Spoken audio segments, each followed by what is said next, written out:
श्री गुरुवे नमः। ओम श्री गणेशाय नमः। ओम श्री वासुदेवाय नमः।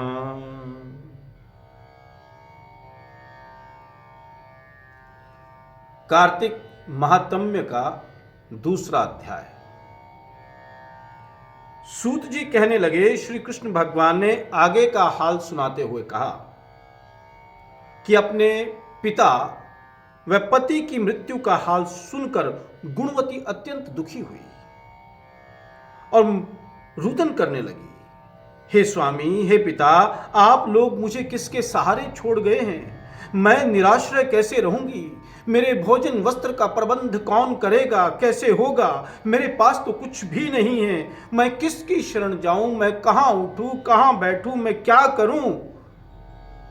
श्री कृष्ण बोले, इस प्रकार विलाप करती हुई केले के पत्ते की भांति कांपती हुई वह अंत में धरती पर गिर पड़ी। कुछ समय बाद जब वह सावधान हुई तो उठकर पुनः विलाप करने लगी। कुछ समय वह शोक सागर में डूबी रही।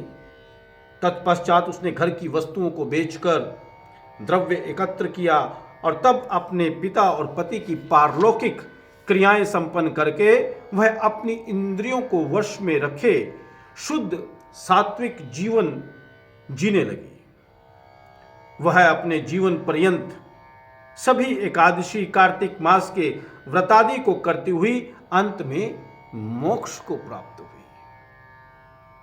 हे प्रिय, कार्तिक मास का व्रत तथा एकादशी के सभी व्रत मुझे अत्यंत प्रिय हैं।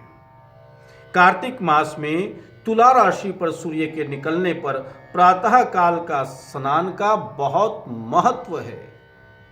यह मुक्ति का दाता है। कार्तिक मास में स्नानादि धार्मिक कार्यों से पुत्रादि संपत्ति प्राप्त होती है।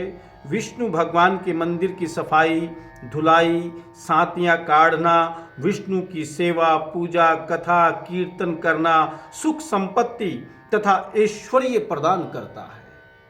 यदि मन से कोई व्यक्ति कम से कम 3 दिन भी प्रति वर्ष इन पुण्य कृत्यों को करता हुआ व्रत करे तो उसे जीवन में सुख शांति मिलती है।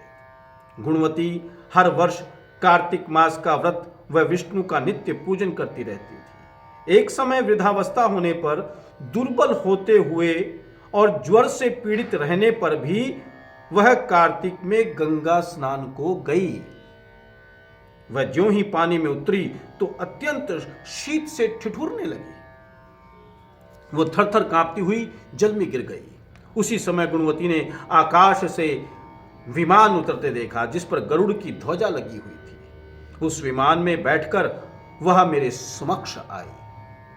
जब कंसादि असुरों के संहार के लिए ब्रह्मादिक देवताओं की स्तुति करने पर मैंने इस लोक में अवतरण किया तो मेरे साथ तुम भी आई तथा उस समय मेरे गणों ने भी यहां दानवों के रूप में जन्म लिया। हे प्रिय, इस जन्म में देव शर्मा तुम्हारे पिता सत्राजित हैं तथा तुम्हारा वह पति इस जन्म में अक्रूर है। हे शुभे, तुम वही गुणवती हो जो जितेंद्रिय रहकर तथा कार्तिक स्नान व्रत के उचित पालन से मुझको प्राप्त करती हो। तुमने जो कभी मेरे मंदिर में तुलसी का एक पौधा लगाया था, वही पौधा अब कल्प वृक्ष के रूप में है। तुमने कार्तिक में जो दीप दान किए तथा मेरी सेवा, पूजा, संयम, नियम के साथ की, उसी से तुम्हारे गृह में लक्ष्मी का निवास है। तुमने संपूर्ण व्रतादिक पति स्वरूप भगवान को अर्पण किए, उसी फल की प्राप्ति से तुम मेरी भार्य बन सकी हो। इन्हीं के कारण तुम्हें किसी भी कारण मेरा वियोग नहीं मिलेगा। हे प्रिय, यज्ञ, दान, तप आदि करने वाले मनुष्यों को तो कार्तिक मास व्रत स्नान से प्राप्त होने वाले फल का 16वां भाग भी प्राप्त नहीं होता।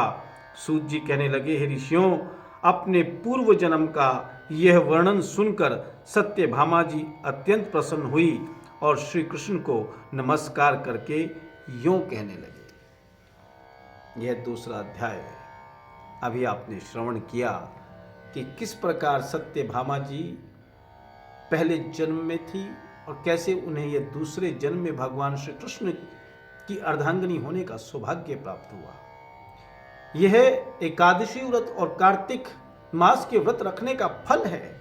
दान, दीप, श्री विष्णु जी की पूजा करने का फल है। देखिए, जब हम कभी कोई दान करते हैं, पूजा अर्चना करते हैं, व्रत करते हैं, संयम के साथ करते हैं, श्रद्धा विश्वास के साथ करते हैं, उसका फल हमें निश्चित रूप से प्राप्त होता है। वह हमारे साथ जाते हैं। शरीर नश्वर है, परंतु हमारे पाप और पुण्य नश्वर नहीं है। हमारे कर्म नश्वर नहीं है। हमारे कर्म जन्मों जन्मों जन्मों तक हमारे साथ चलते हैं, चाहे वो शुभ कर्म है, चाहे वो अशुभ कर्म है। परंतु ये शास्त्र हमें यह ज्ञान प्रदान करते हैं कि अपने जीवन को शुभ कर्म करते हुए, प्रभु का सुमिरन करते हुए हम अपना जीवन सुधारें, आने वाला जीवन सुधारें, दूसरों के लिए हम प्रेरणा बने। जय सिया राम। तीसरा अध्याय फिर हम दोबारा श्रवण करेंगे। जय सिया।